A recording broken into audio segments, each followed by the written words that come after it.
Handang-handa na ang lahat para sa ikatlong State of the Nation Address ni Pangulong Ferdinand R. Marcos Jr. bukas. Nakalatag na ang seguridad hanggang sa batasang pambansa kung saan gaganapin ang SONA. Ang natitira na lang ay ang magiging ulat ng Pangulo kung ano ba ang sitwasyon ngayon ng bansa. Narito ang report. Tapos na o nagawa na ang speech ni Pangulong Ferdinand R. Marcos Jr.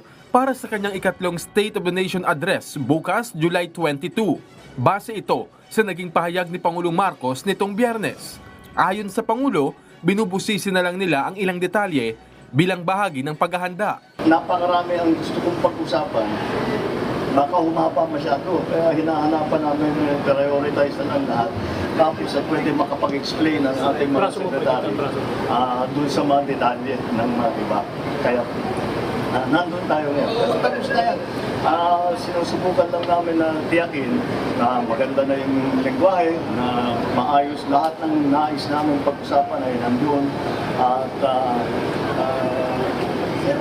meron tayong maipapakita sa taong bayan na may nagawa sa nakaraan dito sa isang taon. Nauna ring sinabi ni Pangulong Marcos na magiging laman ng kanyang SONA ang mga update sa mga hakbang ng administrasyon upang may angat ang buhay ng mga Pilipino. Kasama rin ang pagpapaigting na ekonomiya, paglaban sa kriminalidad at pagtugon sa iba pang social problems ng bansa.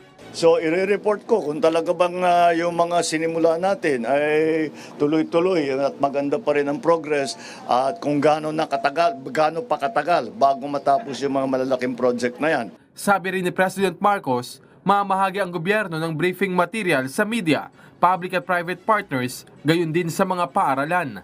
Ito'y upang talakayin ng detalyado ang mga napagtagumpayan na administrasyon sa nakalipas na 3 taon sa pwesto. Para malaman ng tao kung ano yung ginagawa natin at kung yung mga pangako na ating sinabi kung talaga nating tinutupad. And that's basically what the SONA is going to look like. Inaabangan at tututukan ng bayan bukas ang magiging mensahe ni Pangulong Marcos. Alan Francisco para sa Pambansang TV sa Bagong Pilipinas.